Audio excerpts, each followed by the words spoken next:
नमस्कार दोस्तों, स्वागत है आप सभी का एक बार फिर से हमारे चैनल में। अश्वत्थामा की गलती को श्री कृष्ण ने था सुधारा, एक अभागी माँ को मिला था सहारा।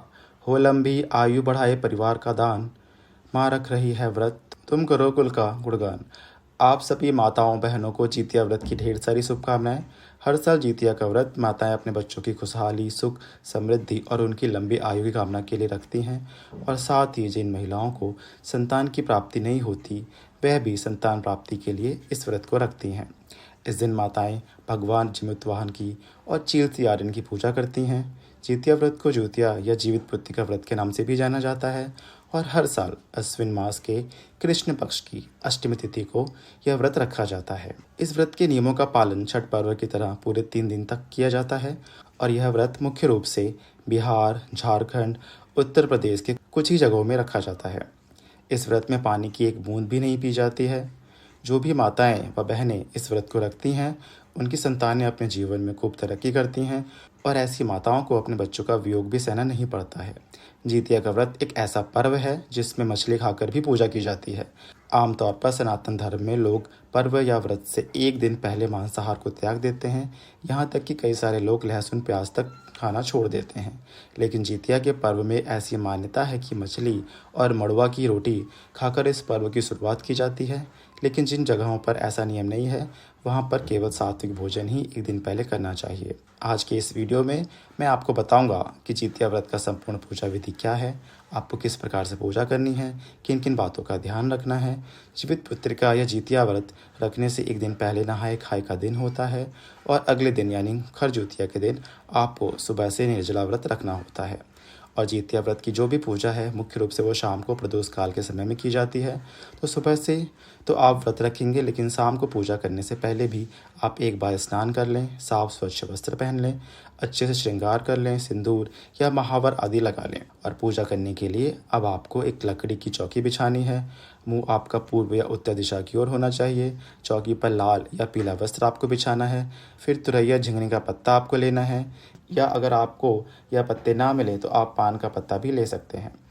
अब सबसे पहले जीमूत वाहन भगवान और फिर चील और फिर सियारन के लिए इन पत्तों का आपको आसन लगाना है। चौकी के ऊपर आपको अलग अलग पत्ते रखकर इनका आसन लगाना है।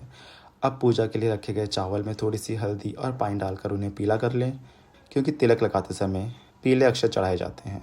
पूजा में पीला सिंदूर चढ़ाया जाता है। तो अब आप तीनों पत्तों पर थोड़े थोड़े अक्षत रखें, अक्षत का आसन लगाएं, जिनके ऊपर आप मूर्तियों की स्थापना करें, या जो मूर्तियां हैं उनमें जीवित भगवान की जो मूर्ति है वह भी बहुत सी जगह पर कुशा से बनाई जाती है और कुछ लोग आज के दिन मिट्टी से भी जीवित वाहन भगवान की मूर्ति बना लेते हैं। चीलो सियारन की मूर्ति भी आप बना सकते हैं, या आप मार्केट से इसे मिलती हो तो खरीद भी सकते हैं। जितिया व्रत की जो पूजा होती है वैसे खास तौर पर किसी नदी या तालाब के किनारे की जाती है। अगर आपके यहाँ पर ऐसी व्यवस्था नहीं होती है तो आप अपने घर पर भी इस पूजा को कर सकते हैं। अब यहाँ पर एक बात का विशेष ध्यान आपको रखना होगा कि जिन महिलाओं की सास होती हैं उन्हें चौकी पर पीले पत्ते रखकर पूजा करनी चाहिए, और जिन महिलाओं की सास या माँ जीवित नहीं है उन्हें एक पत्ता सास के नाम का भी अलग निकाल कर रखना चाहिए। क्योंकि जितिया के व्रत के बारे में ऐसा कहा जाता है कि पहले इस व्रत को सासू माँ ही रखती हैं और उसके बाद बहू इस व्रत को रखती है। अब एक पत्ते पर जीमूत वाहन भगवान की, दूसरे पर चील की, तीसरे पर सियारन की मूर्ति रखें। आप मिट्टी से प्रतीक रूप में मूर्तियाँ बना सकते हैं। मूर्ति स्थापित करने के बाद अब आपको चौके के पास में ही रोली, हल्दी या गुलाल से चौका पूजना है। चौके आप आटे से भी पूज सकते हैं।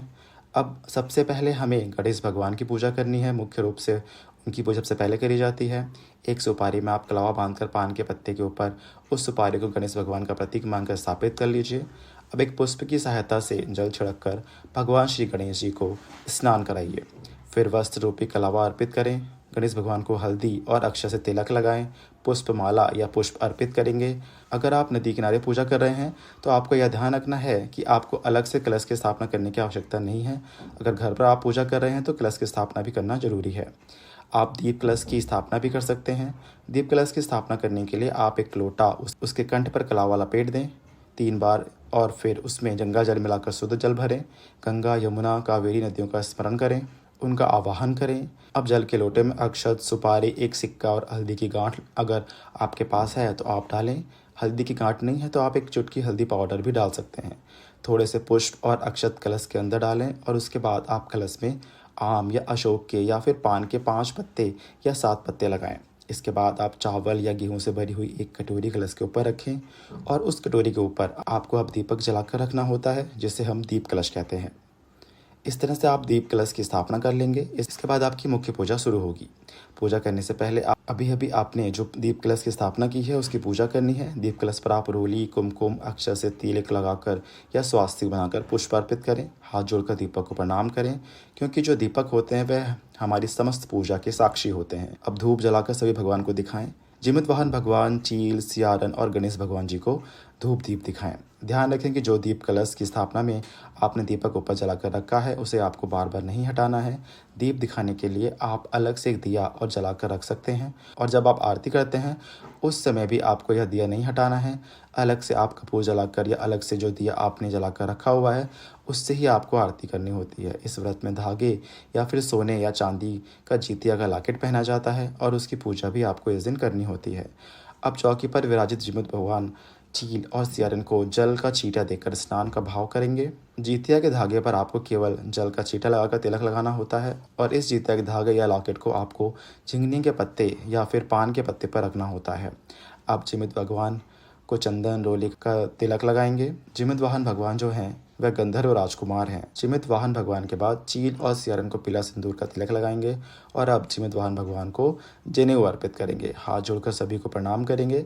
अब आप भगवान को पुष्प अर्पित करें। जीवित वाहन भगवान को आज के दिन जनेऊ जरूर अर्पित करें। अब खीरा या इसके अलावा जो भी आपके पास फल हैं वह भगवान को अर्पित करें। भोग में आज के दिन एक दिन पहले भिगोए हुए चने, फल, मिठाई, अनार से जो भी पकवान आपके यहाँ चढ़ाए जाते हैं वह पकवान आप चढ़ाएं, और यह भोग आप किसी पात्र में रखकर या फिर पान के पत्ते या फिर झिंगनी के पत्ते पर रखिए अर्पित करें। इस दिन चूड़ा भी बहुत सी जगह पर अर्पित किया जाता है। अब एक पानी वाला नारियल और मौली यानी कलावा बांधकर उस स्थान पर एक सिक्का और अक्षत पुष्प रखकर भगवान को चढ़ाएं।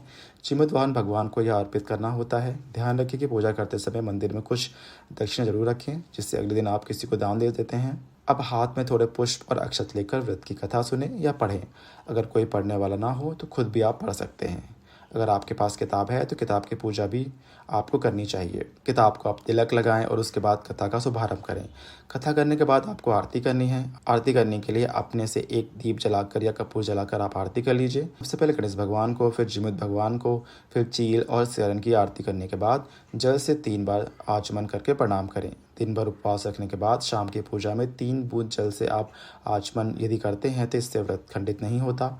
आचमन करने के बाद आप हाथ जोड़कर प्रणाम करें। अपने द्वारा की गई पूजा को स्वीकार करने का आग्रह करें। अपने संतान, अपने परिवार की सुख समृद्धि के लिए कामना करें। यदि संतानहीनता है तो संतान की प्राप्ति के लिए सच्चे मन से कामना करें, और फिर अपने आज के दिन के जीतिया के लॉकेट या जीतिया के धागे को जो पूजा की है तो उसे कहें कि बहुत से लोग तो शाम की पूजा करने के बाद अपने बच्चे गले में पहना देते हैं। थोड़ी देर तक, जितनी देर तक भी आपके बच्चे धारण कर सकें, या फिर आप खुद भी इस धागे को गले में पहन सकते हैं। और कुछ जगह पर अगले दिन प्रणाम करने के बाद यह लॉकेट पहना जाता है। तो आपको यहाँ जो भी परंपरा हो उस नियम का पालन करें, उसके अनुसार आप उस धागे को पहन सकते हैं।